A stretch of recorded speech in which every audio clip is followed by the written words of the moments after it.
ETF index mutual funds నేర్చుకుని stock మార్కెట్లో రాణించాలనుకుంటున్నారా? వెంటనే ఈ నెంబర్కి కాల్ చేయండి. నమస్కారం సుబ్బారావు గారు. నమస్తే అండి. ఇప్పుడు జరుగుతున్నటువంటి ఇన్సిడెంట్ మీద అంటే మనం సోషల్ మీడియాలో కూడా చూస్తున్నాము, జనరల్గా న్యూస్ కూడా అదే. సీరియల్ యాక్ట్రెస్ ఇద్దరు చనిపోయినటువంటి విషయం ఇవాళ అంటే ఇంకొక కోణం నుంచి కూడా మాట్లాడుతూ ఉన్నారు. శిల్ప గారి యాంగిల్ నుంచి కనుక మనం చూసుకోవాలి అనుకుంటే ఓవరాల్ ఇన్సిడెంట్లో ఏ విధంగా చూడాల్సినటువంటి అవసరం బాధ్యత ఉందండి? అవునండి, ఇక్కడ చనిపోయింది ఇద్దరు, వాళ్ళ మీద డిపెండ్ అయినటువంటి వాళ్ళు చాలామంది ఉన్నారు. సో ఎవరి బాధ వాళ్ళకు ఉంటుందండి. సో అందులో ముఖ్యంగా ఆయన భార్య శిల్ప ఎవరైతే ఉన్నారో ఆవిడ కోణంలో నుంచి ఒక్కసారి అర్థం చేసుకొని ఈయన యొక్క సైకలాజికల్ డిజార్డర్స్ ప్లే చేసి ఓల్ ఇన్సిడెంట్ని ఈ విధంగా తయారు చేసినాయి, ఆ ఇద్దరు చిన్నపిల్లల్ని కూడా అనాథం చేసినాయి అనేటువంటి విషయాన్ని ఒకసారి చూద్దామండి. వీళ్ళ యొక్క ప్రయాణం 2004లో మొదలయ్యి 2015 వరకు, అంటే సుమారుగా 11 సంవత్సరాల పాటు ప్రేమ నడిచిందండి వీళ్ళ మధ్య. ఆ శిల్ప గారు ఎవరైతే ఉన్నారో వాళ్ళ పేరెంట్స్ అప్పటికి ఒప్పుకోకపోతే ఆమె పోరాడి ఆ పేరెంట్స్తో ఒప్పించి వివాహాన్ని చేసుకున్నారండి. చాలా గ్రాండ్గా చేసుకున్నారు. చూడండి, 11 సంవత్సరాల ప్రయాణం. ఆ తర్వాత 2015 నుంచి 2020 వరకు కూడా ఆమె మాటల్లోనే చెప్తున్నారు, ఎంతో ప్రేమగా సఖ్యతగా ఆయన చూసుకోవడం జరిగింది. అంటే సుమారుగా 16 సంవత్సరాల ప్రయాణం. ఇలాంటి సందర్భంలో 2020 వచ్చేటప్పటికి, అంటే కరోనా ముందు టైం వచ్చేటప్పటికి ఈయనకి చందుకి ఆమెతో పవిత్ర గారితో వాళ్ళ యొక్క రిలేషన్ స్టార్ట్ అవ్వటం, అక్కడి నుంచి మొత్తం సీన్ రివర్స్ అయిపోయిందండి. ఇంటికి రావటం చాలా తక్కువ, వచ్చిన తర్వాత కోప్పడటం, తిట్టడం, అంతేకాకుండా అప్పటి వరకు ప్రేమగా చూసినటువంటి వ్యక్తి ఆమె భార్య ఎవరితో అయినా మాట్లాడుతుంటే అక్రమ సంబంధాన్ని అంటగట్టి మాట్లాడటం అనేటువంటి ఒక్కసారి గమనించిన నాగరాజు గారు, 16 సంవత్సరాలు ఎంతో అద్భుతంగా జరిగినటువంటి ప్రయాణం ఒక్కసారిగా కంప్లీట్ కాంట్రాస్ట్ తిరిగితే ఆమె యొక్క మనసు ఏమైపోతుందో ఒక్కసారి చూడండి. రెండో పాయింట్ అండి, అప్పటికి 2 పిల్లలండి, చిన్న పిల్లలు, చాలా చిన్న పిల్లలు. సో మరి వాళ్ళ మీద ఆ ప్రభావం ఎలా ఉంటుంది? ఇక్కడ చూడవలసిన ఒక్క మంచి పాయింట్ ఆవిడకి జరిగింది ఏమిటంటే, ఆమె అత్తగారి నుంచి మంచి సపోర్ట్ ఉంది. ప్రతిసారి మనం అనుకుంటా ఉంటాం, ఒక చోట ఎంత ఇది జరుగుతున్నా సరే ఆ ఎన్వైరన్మెంట్ ఒక్కొక్కసారి సపోర్ట్ చేస్తుంది. దేవుడి దయ వల్ల ఏమిటంటే ఆమె సపోర్ట్ ఈమెకి దొరకడంతో కొంతవరకు ఆమె స్టెబిలైజ్ చేసుకోవడానికి స్టార్ట్ చేసిందండి. రెండవది, ఆమె కూడా HR జాబ్ చేస్తూ ఉండేవారట శిల్ప గారు. ఆ తర్వాత పిల్లలు పుట్టిన తర్వాత జాబ్ ఆపేయటం, కంప్లీట్గా ఈయన మీద డిపెండ్ అవటం. అదే సందర్భంలో అప్పటి వరకు జరిగినటువంటి మంచి భవిష్యత్తుతో వెళుతున్నటువంటి ప్రయాణం ఒక్కసారిగా షేక్ అవ్వటం. అదే సందర్భంలో ఒక అబ్బాయి ఒక అమ్మాయి. ఈవిడ మనం చూస్తేనండి, ఎప్పుడైతే ఇలా పాపులారిటీ ఉందో ఇమీడియట్గా వెంటనే మీడియాకి రావటం, వాళ్ళని బయటకు పబ్లిక్ చేయటం అనేటువంటి జరుగుతూ ఉంటుంది. మనం ఎప్పుడు వినలేదు ఇది. ఈమె ఇంత భరించలేక కొట్టడం. ఇంకొక దారుణమైన విషయం చెప్తాను. ఈ కార్యక్రమం అంటే ఆవిడతో సంబంధం మొదలైన తర్వాత ఇంటికి వచ్చినప్పుడు కూడా మందేసి రావటం, తాగేసి వచ్చిన తర్వాత మరింత ఎక్కువగా కొన్ని సందర్భాల్లో అయితే నైట్ 12 నుంచి 5 వరకు కూడా ఆమె దెబ్బలు తిన్నటువంటి సందర్భం ఉందటండి.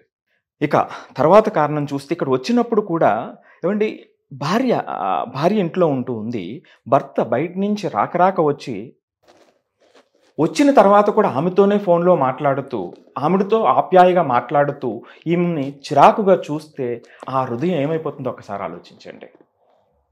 ఇంకొక ఎక్స్ట్రీమ్ స్టెప్ చెప్తాను.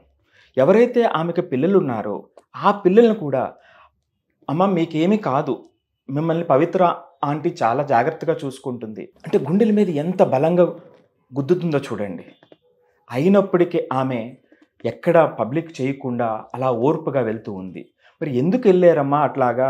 అప్పుడే చూడొచ్చు కదా, మరి మీ పేరెంట్స్తో చెప్పారా అంటే, లేదండి, వాళ్ళతో పోరాడి నేను ప్రేమ వివాహం చేసుకున్నాను, మళ్ళా వాళ్ళ దగ్గర దాకా తీసుకెళ్ళటం ఎందుకు, మనం ఈరోజు కాకపోతే రేపు సరే అవుతుంది అనేటువంటి విధంగా నేను ముందుకు వెళ్ళానండి అని చెప్పుకుని వచ్చిందండి. మరొక కారణం ఆమె చెప్పింది, నాకు 2 అబ్బాయిలు అయితే నేను వేరే రకంగా ఆలోచించి ఉండేవాన్నేమో, నాకు అమ్మాయి కూడా ఉంది, ఆ తరువాత తండ్రి ఏమైపోతాడు, ఈయన నుంచి దూరం అయిపోతే అసలు తండ్రి లేకుండా నా పిల్లలు ఒంటరి పేరెంట్ అయిపోతాను అని ఆలోచించానండి, అందుకని నేను అక్కడ దాకా వెళ్ళలేదు అని చెప్పిందండి. ఇక చివరగా చివరి క్షణంలో మహిళా మండలికి వెళ్ళి ఫిర్యాదు చేయడం జరిగిందండి. ఎప్పుడైతే మహిళా మండలికి వెళ్ళి ఫిర్యాదు చేశారో అతన్ని పిలిచి కౌన్సిలింగ్ చేశారు. చేసి వాళ్ళు అతన్ని అసెస్ చేసి, లేదండి ఇతను చాలా డీప్గా ఉన్నాడు, ఇతను మన మాట వినేటట్టుగా లేడు అని సజెస్ట్ చేశారటండి ఈవిడికి. అయినప్పటికీ లేదు, ఈరోజు కాకపోతే రేపు మారతాడు. ఎందుకంటేనండి గతంలో జరిగిన 16 సంవత్సరాల జర్నీ చూడండి, ఆ ప్రేమని అలాగే ఉంచింది. సో ఈరోజు తప్పు జరుగుతుంది, కానీ నిన్నటి వరకు జరిగినటువంటి జర్నీలో ఆ గొప్పతనాన్ని ఆవిడ చూడటం వల్లే కదండి. సో ఈ విధంగా ఆవిడ యొక్క మనోవేదన, అప్పటి వరకు జరిగిన ప్రయాణం ఒక్కసారిగా మారిపోతూ వచ్చేటువంటి మనోవేదన మనం అర్థం చేసుకోవాల్సిన అవసరం ఉందండి. సో మరి ఇది ఎందుకు జరిగింది? సో ఈ విధంగా రాను రాను ఒక ప్రవర్తన మారిపోతూ ఉంటుందండి. సో మారినటువంటి ప్రవర్తన దేనికైనా సరే ఒక స్థాయి దాటితే అది డిజార్డర్ అయిపోతుంది, మంచి అయినా చెడైనా సరే. సో ఇక్కడ కూడా ఎగ్జాక్ట్లీ జరిగింది అదేనండి. సో ఆ డిజార్డర్లో వచ్చినటువంటిదే మొట్టమొదటి కొంచెం అంటే ఆ మోతాదు పెరిగిపోతూ వెళ్తున్నప్పుడు ఇన్సానిటీకి వెళ్ళిపోతుంది, అంటే ఆ పిచ్చి స్థాయికి వెళ్ళిపోతుంది. సో దీన్నే సైకలాజికల్ టర్మ్స్లో ఏమంటారంటే అండి, నార్సిస్టిక్ డిజార్డర్ అంటారండి. సో వ్యక్తిత్వ క్రమరాహిత్యం అంటారు. సో అంటే ఆ ఆర్డర్ దెబ్బతింటుంది. మరి ఏంటి దీని లక్షణం ఏమిటి అంటే వాళ్ళు ఏది చేస్తే అదే కరెక్ట్, అదే కరెక్ట్, దాన్ని వాళ్ళు ఎవరైనా యాక్సెప్ట్ చేయాలి, అంతే అంతే అంతే. వాళ్ళు ఏ కోణంలో చూస్తారంటే అండి, అప్పటి వరకు సహాయం చేసినటువంటి వాళ్ళు ఎవరైతే ఉన్నారో వాళ్ళకి బానిస అయిపోతారండి. సో ఆ కోణంలోనే చూస్తారు. సో ఆ కోణంలోనే చూసి ఇంక అదే కరెక్ట్, మీరు ఏం చెప్పినా వినేటువంటి పరిస్థితి ఉండదు.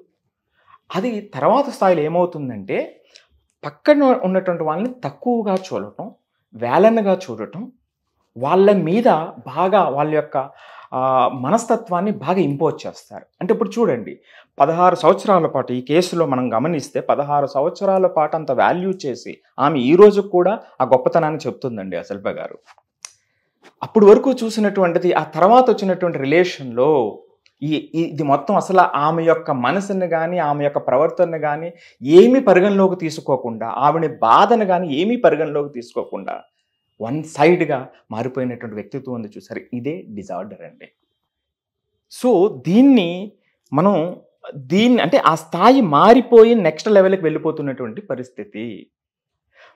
నాగరాజు గారు ఈ హోల్ స్టోరీలో మనం చూస్తే ఏ కోణంలో నుంచైనా చూడండి, ఎవరు బాధ వాళ్ళు చెప్తున్నారు తప్ప ఒకరు ఇంకొకరి మీద వేరే కేసుల్లో జరిగినట్టుగా తీవ్ర ఆరోపణలు చేయట్లేదు. మొత్తం అన్ని కోణాల్లో మనం చూస్తే టోటల్ స్టోరీని ఫాలో అయితే ఎక్కడా కూడా. సో అంటే నిజంగా అప్పటి వరకు జరిగినటువంటి వ్యవహారం ఏదైతే ఉందో అది కరెక్ట్గా ప్రేమపూర్వకంగా ఖచ్చితంగా మంచిగా జరిగిందండి.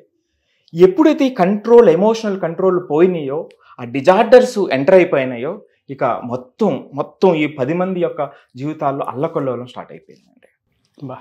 ఫైనల్గానండి కన్క్లూడ్ చేసే ముందు ఒక్క విషయం చెప్తాను నాగరాజు గారు. అప్పటి వరకు జరిగినటువంటి అద్భుతమైనటువంటి ప్రయాణం చందు ఆయన భార్య విషయంలో కొత్త క్యారెక్టర్ రావటం మొదలైంది. ఎప్పుడైతే కొత్త క్యారెక్టర్ వచ్చిందో ఈ ప్రయాణం షేక్కి గురయ్యింది. ఇక్కడ మనం 2 విషయాలు చాలా జాగ్రత్తగా చూడాలండి. ఒక పక్కన గ్రాటిట్యూడ్ ఉండవలసిన దానికన్నా మితిమీరిపోయింది, ఎక్స్ట్రీమ్కి వెళ్ళిపోయింది.